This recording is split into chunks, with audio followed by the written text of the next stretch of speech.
Olá, estamos aqui para mais uma meditação e estamos no livro de Levítico. Levítico capítulo 26. Levítico 26 é bastante longo, são 46 versículos. Claro, não podemos ler todos os versículos agora, mas eu quero ler na Almeida século 21 os versículos que vão que vai ali do 40 até o 42. Diz assim: Então confessarão seus pecados e o pecado de seus pais e as suas transgressões que praticaram contra mim. E confessarão que insistiram em me contrariar, e que eu também os contrariei e os levei para a terra dos seus inimigos. Então, se o seu coração incircunciso se humilhar e aceitar o castigo do seu pecado, eu me lembrarei da minha aliança com Jacó, da minha aliança com Isaque e da minha aliança com Abraão, e também me lembrarei da terra. Em outras palavras, Deus está dizendo, olha, é melhor que vocês se arrependam e confessem.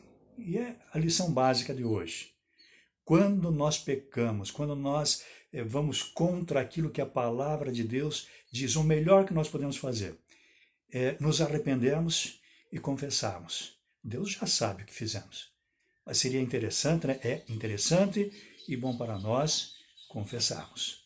Levítico apresenta aqui 3 lições muito claras e importantes, né, para o povo de Israel. Em primeira mão é para o povo de Israel, daquela época, cerca de 1200, 1400 antes de Cristo. Né? Mas os preceitos que estão aqui podem e devem ser aplicados às nossas vidas. A palavra de Deus fala em todas as épocas por causa disso, porque os seus preceitos, né, são eternos. Os ensinos que foram dados a Israel mostram o caráter de Deus, mostram a vontade de Deus, o desejo de Deus para as nossas vidas. Então os princípios estão aqui. E a primeira parte deste texto, capítulo 26 de Levítico, 1 a 13, apresenta então orientações para o povo de Israel, naquela época, né, a respeito da obediência. E o que fica para todas as épocas? Que a obediência a Deus é algo que só traz vantagens para o seu povo. Olha, Deus não precisa da minha obediência, ou da sua obediência, da obediência de ninguém. Na verdade, quando nós obedecemos a Deus, isso é bom para nós. E a Bíblia mostra isso, e esse texto mostra isso. Em especial, entre as muitas vantagens que o povo receberia naquela época, e eu creio que dá para aplicar para a nossa época também, né? Entre as muitas vantagens está a promessa da presença de Deus junto do seu povo. O povo obedece, Deus anda com o povo. Então nós obedecemos, Deus está ao nosso lado. Como diz lá no versículo 12 do capítulo 26, diz assim, 11 e 12. Estabelecerei o meu tabernáculo no meio de vós. Essa palavra tabernáculo, né? Poderia ser assim, simplesmente estabelecerei a minha moradia, a minha casa, né, no meio de vocês. E vocês não serão mais uma abominação para mim. Versículo 12. Andarei no meio de vós e serei o vosso Deus e vós sereis o meu povo. Eu vou andar no meio de vocês, serei o Deus de vocês e vocês serão o meu povo. Olha que bênção. Bênção proveniente do quê? Da obediência às orientações e aos mandamentos que o Senhor mesmo nos dá. Também vemos aqui na segunda parte do capítulo 26 de Levítico, versículos 14 até o 39, que Deus castiga o desobediente, esperando que este se arrependa. Mas Deus castiga, pastor? Olha, é só ler a Bíblia. Infelizmente, alguns chegaram à conclusão que Deus não castiga. É só ler o Antigo e ler o Novo Testamento e veremos que Deus realmente castiga. Agora, o normal deste castigo de Deus, tem exceções também, né?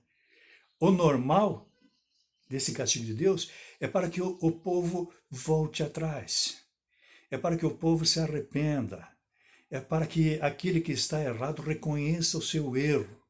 Isso aqui é importante, né?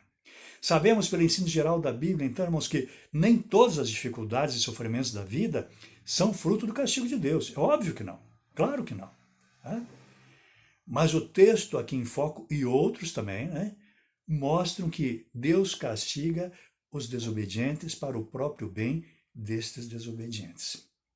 Mostra que se o povo não seguisse as suas orientações, sofreria consequências graves, as quais iriam se intensificando cada vez mais à medida que eles persistissem no erro.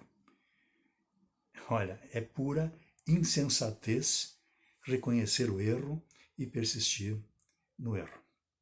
Versículo 18 vai dizer assim, depois de Deus ter mandado castigo para o povo, vai dizer assim, se mesmo assim não me ouvirdes, porque a intenção dele é que o povo o ouça. Mas se não me ouvir, né, eu vos castigarei 7 vezes mais por causa dos vossos pecados. Vou intensificar 7 vezes mais, uma figura para dizer, vou intensificar muito. Quando vamos para o versículo 21, vai dizer, se insistirdes em me contrariar e não quiserdes me ouvir, trarei sobre vós 7 vezes mais pragas, conforme os vossos pecados. Esta expressão 7 vezes vai se repetir aqui 4 vezes, 7 vezes mais. Novamente no 23, se nem assim quiserdes voltar para mim, mas insistirdes em me contrariar, eu também vos contrariarei. E eu mesmo vos ferirei 7 vezes mais, por causa dos vossos pecados. E novamente, lá no versículo 27, a expressão vai voltar, né? Se mesmo assim não me ouvirdes, mas insistirdes em me contrariar, eu vos castigarei 7 vezes mais. A expressão mostra muito bem aqui que a melhor coisa que temos a fazer quando estamos andando errado, quando estamos andando contrários àquilo que a palavra de Deus nos mostra, a melhor coisa a fazer é se arrepender. É melhor se arrepender. Porque o castigo de Deus pode vir sobre nós, sim. Não vem simplesmente para castigar. Mas como o próprio Novo Testamento diz, qual é o pai? Qual é o pai que não castiga o filho que ama? E castiga para quê? Para que volte a andar nos caminhos corretos. Mas o mais importante que eu quero destacar aqui é a última parte. Né? Deus perdoa o arrependido, que foi a leitura que eu fiz, do versículo 40 ao 46. O texto mostra, Deus nos dá ordens e abençoa aqueles que obedecem. Deus castiga com a intenção de que os desobedientes voltem atrás.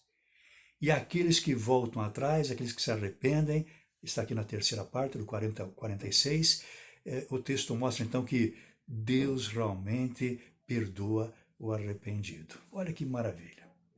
Isso aqui, irmãos, arrependimento envolve humildade, reconhecimento do erro, prática da confissão. É melhor confessar. Né? Não adianta quando nós ficarmos ali, não, isso acontece. Não é isso. E nós temos uma tendência normalmente de olhar para o outro, a mesma falha nossa. Olhamos para o outro e não temos medo nenhum de dizer, isso aí é pecado. Mas quando é em nossa vida, nós começamos a pensar de outra forma.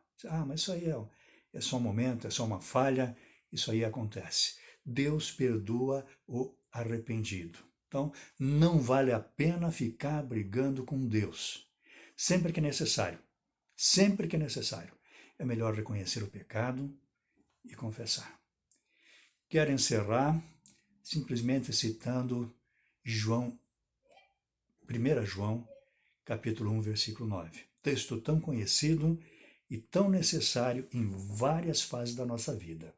Se confessarmos os nossos pecados, Ele é fiel e justo para nos perdoar os pecados e nos purificar de toda injustiça. Se preciso for, é melhor confessar.